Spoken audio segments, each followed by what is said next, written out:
Oh, aren't you going to have any breakfast? Oh, I don't feel like eating anything. Well, where are you going? Your first class isn't until 10 o'clock. Well, I was up late last night. I didn't get to sleep, so I think I'll just go out early. Are you still bothered about the possible situation between Becky and Russ?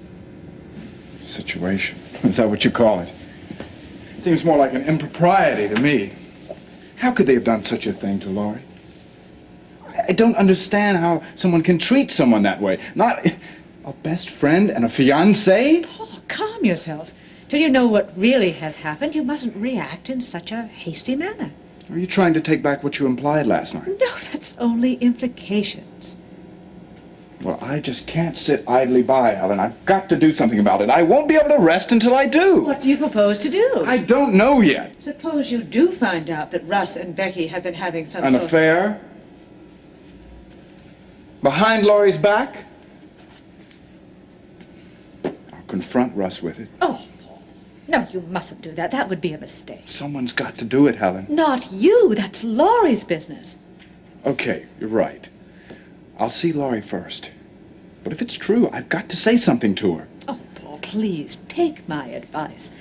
Let Laurie and Russ work this out for themselves. There are other people's feelings involved here. Becky's, for instance. And yours? Paul, if this is a triangle, you must not get involved. Think of what it could do to your own life. What about your lecture series in London? My lecture series will just have to wait. Helen, I'm involved in this situation because of my feelings for the people caught up in it. Let's be honest, Paul. You're talking about your feelings for Laurie Davidson, aren't you?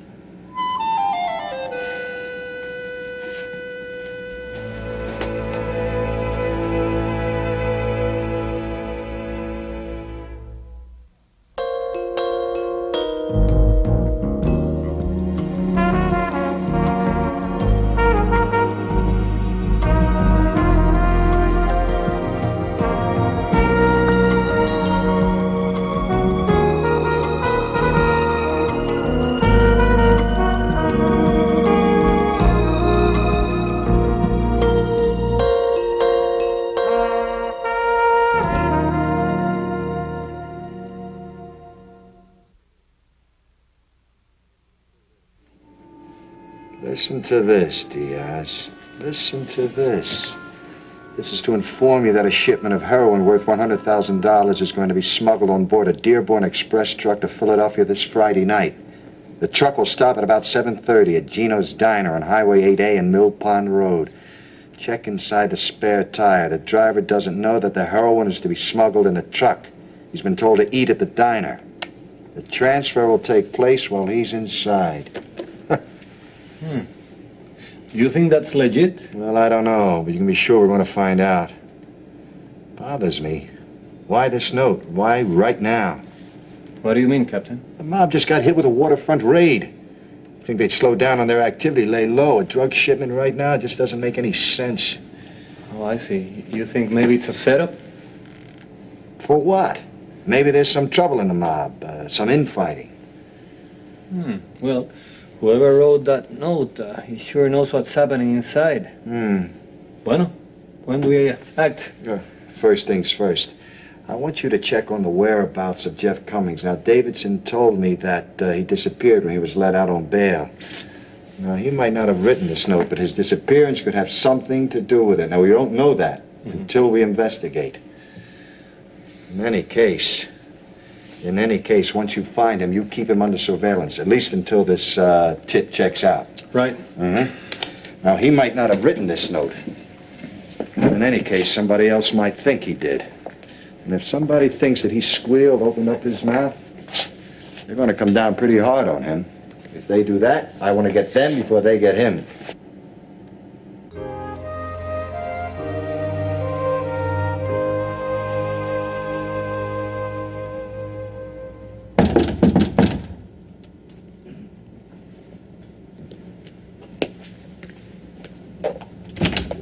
Hi, Beck. Hi. Come on, don't tell me you're still in a bad mood. Me? What have I got to be in a bad mood about? Everything is just perfect. Come on, give me one of those little smiles that you always have. Come on. Please. It's a little better. Work on it. Guess what? You were looking at a man with money. M-O-N-E-Y, money. Yeah, I didn't know football players knew how to spell. Yeah, I just got paid, and I'll tell you something else, too. It feels good not being on the short end for a change. Ross, are you sure you can handle college and this job at the same time? That's no problem so far. I just make hauls every now and then, and make some pretty good money from it, too. I got a haul coming up this Friday night, going to Philly. I should be back in time to catch the game on Saturday. Can't ask for much more than that. So why don't you come on out with me and help me spend my first check? I don't know. Come on. We'll get some dinner down at Elmire's. I could go for a nice thick steak right now. You seem to forget what happens when we just have dinner.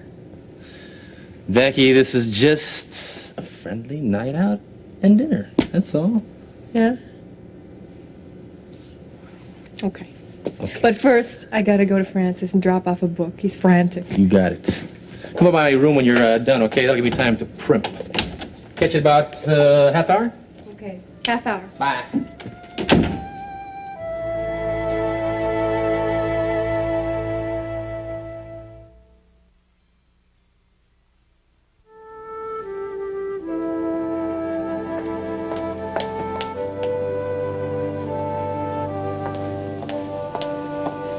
You feeling any better, honey? Not really, Mom.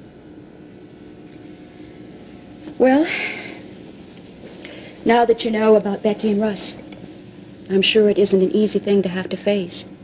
But you have to admit, it certainly wasn't easy for Becky to come here and confess. That took courage. More courage than Russ apparently has. Why hasn't he come forward? Why hasn't he faced me with the truth? I'm sure he will in due time, honey. You know, I was hoping he wouldn't be like the rest of them. Who? Men. I tried with Russ, Mom. I tried so hard to make our relationship something special. Different from all the other ones he'd had. For a while it was. We trusted each other. We didn't need anyone else. I didn't. It's that double standard thing.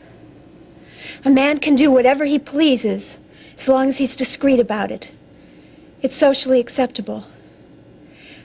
But a woman's expected to be loyal. Times have changed, Laurie, and not all for the better. There aren't many moral restraints put on women these days, except for women like you and me. But I've been deceived, Mom. And it hurts. It hurts bad.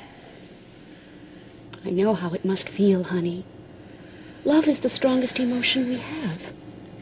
And when it's true, it's the most wonderful thing in the world.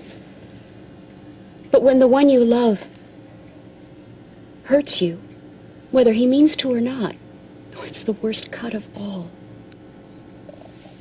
I think you're feeling the way you do because of who you are and what you believe. I know. I live by a high set of standards. Yes. Sometimes we expect others to do as we would do. You were taught that a woman shouldn't give herself outside of marriage. Physical love between two people is precious and can only be blessed by God in marriage. And that's the way it should be. You know, I think he was starting to change. To find our faith. To become the kind of man that I wanted to be with for the rest of my life. Someone that I could trust. Yeah, he'd had affairs before, but he was honest with me. He told me he had. I thought that was all behind him. I thought all that he wanted and needed was me. I was so sure, Mom. I guess I wasn't enough for him. I'm sure Russ still loves you. Laurie, if you give up on him now, you're going to be forcing him into Becky's arms. Do you want that? It's already happened. It wasn't like the old flings that he had. It was different. I didn't know any of those girls, and I didn't want to know them. But we're talking about Becky, my best friend, my roommate. There's something dirty about that. Something cheap. I know what you mean, Lori. But I don't believe that Russ or Becky deliberately set out to hurt you. And I think you should try to forgive them. What they did wasn't something they planned to do. It just happened. Russ strayed from his commitment to you. He fell off that pedestal you put him on. But can't you find it in your heart to forgive him? I know I should. But I don't know if I'll be able to. It's hard. It's so hard. Doing the right thing usually is. You know, Lori, when we do something wrong, we hurt God. But somehow He forgives us. We need to learn to forgive each other, even if it's hard. I believe that, Mom. I really do. I'm so numb right now. The only thing that I feel is that my heart is breaking.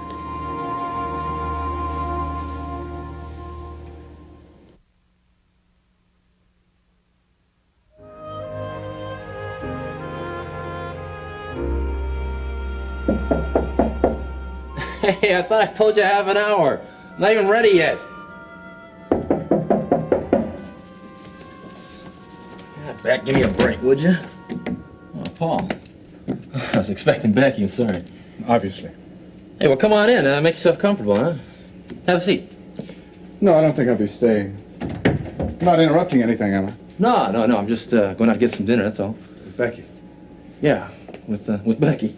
I see. You want to join us? No, I don't want to intrude. No problem. We're just going to go down to Almeyer's for some steaks. Yeah. Russ, you been down to see Laurie lately? Yeah, sure. Just saw her the other day. You know, she's coming back to Kingsley pretty soon. I know. Listen, I want to ask you a very serious question. Okay, go ahead, ask. Are you in love with Laurie? What kind of question is A that? simple question. How about a simple answer? Of course I'm in love with Laurie. We're going to be married, remember? I've talked to her mother. Oh, yeah? She told me about Becky's visit and what she admitted. Yeah. What might that be, huh? You know exactly what that might be. Becky told Laurie about the two of you. And what about the two of us? Is it true? Is it true? Listen, Paul, How could you do such a thing to Laurie? What kind of hypocrite are you? All right, it was a mistake. It wasn't supposed to happen. Laurie's been through hell, and this is the way you treat her? This is the way you pay back her respect for you? By deceiving her? Well, it's not as if we just grabbed the pencil and paper and planned the whole thing. It just happened, that's all. I can't believe it. Here you are pretending to be devoted to her. Pretending to share her faith. Just so you can marry her. And all the while, you're running around behind her back with her best friend. Don't you have any guilt? I can't believe you. You've not only deceived Laurie, but her entire family. They trusted you. It's the most selfish, irresponsible thing I've ever heard of. Hey, listen, you know, I don't think I need any of this from you. And how about Becky? What did you have to say to coax her into it? You leave Becky out of this. How can I? She's the only one with guts enough to come out with the truth. Now, come on, tell me, Weaver. Would you have married Laurie anyway, keeping this little secret to yourself? You know, the trouble with you is, you don't know a good thing when you got it. You had to go and ruin it, didn't you? You had to be greedy. One woman wasn't enough. You took Laurie's love and you threw it right back in her face. I don't think any of this. Yeah, I, me, my. It's the story of your life, isn't it? You don't know what you're talking about. It's not like that, Someone man. ought to punch you right in the face. But I won't lower myself to your level. Oh, wait. You know, on second thought, maybe I will. Why don't you grow up, Weaver?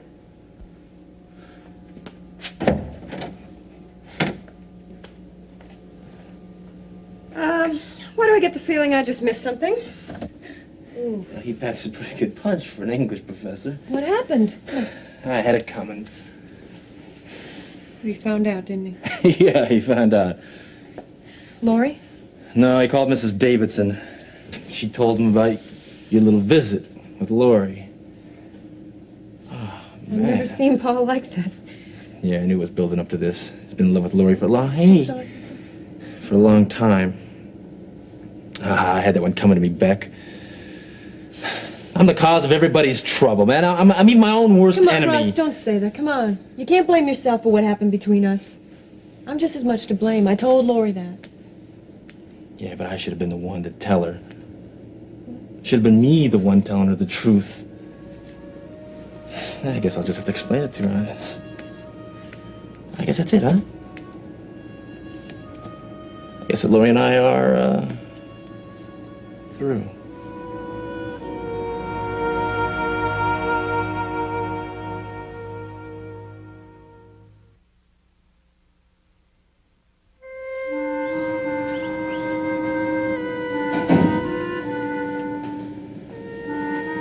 Paul, you look as if you've lost your best friend.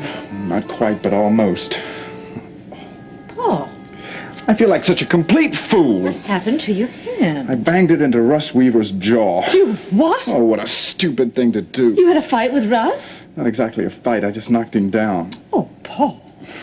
I went over to see him, to confront him with what I'd found out about him and Becky. How could you be so I sure? called Terry. She said that Becky had told Laurie everything that had happened. Oh, that must have been very difficult for her, for both of them. But I was sure that Becky and Russ had slept together.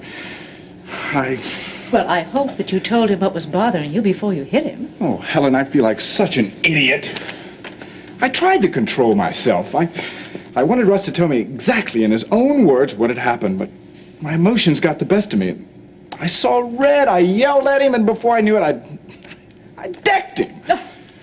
Well, judging from the look of you, he didn't hit you back, I see. Thank goodness. Can you believe it? An all-American tight end? Me? He would have killed me. I'm lucky I'm not in traction. Oh, and the worst thing about it is, as I was leaving, Becky came in. I didn't say a word to her. I completely ignored her. I was so embarrassed. Well, I think that when this thing calms down a little bit, you can go over and apologize. How can I? What could I say to Russ? Well, I think a simple apology would do.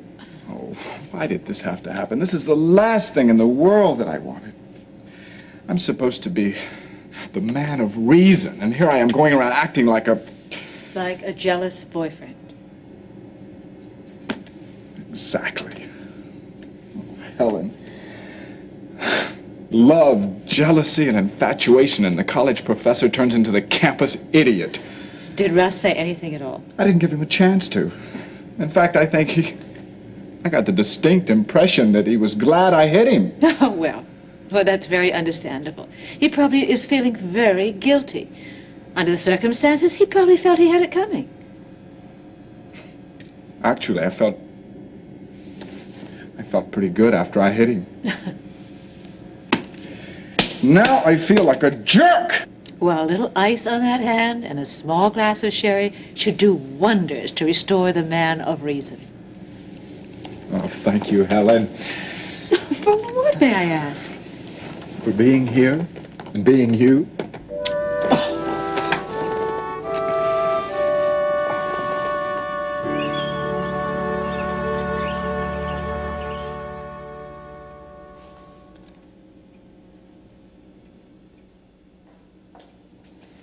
Hi. Dinner almost ready? Just about. We'll start as soon as Peter gets home from soccer practice. Why don't you try to relax? Oh, I wish I could, honey, but I can't. I stopped by to see Captain Russo late this afternoon, and there's still no sign of Jeff. They searched everywhere, no clues at all. Do you think something's happened to him? No, at least I don't think so. Look, I'll drive around a few of the joints after dinner and see if I can find him. I wish you would, honey, for Liz's sake. I'm worried about him. Oh, so am I. You know, deep down inside, I feel sorry for the guy. I wish I could reach him.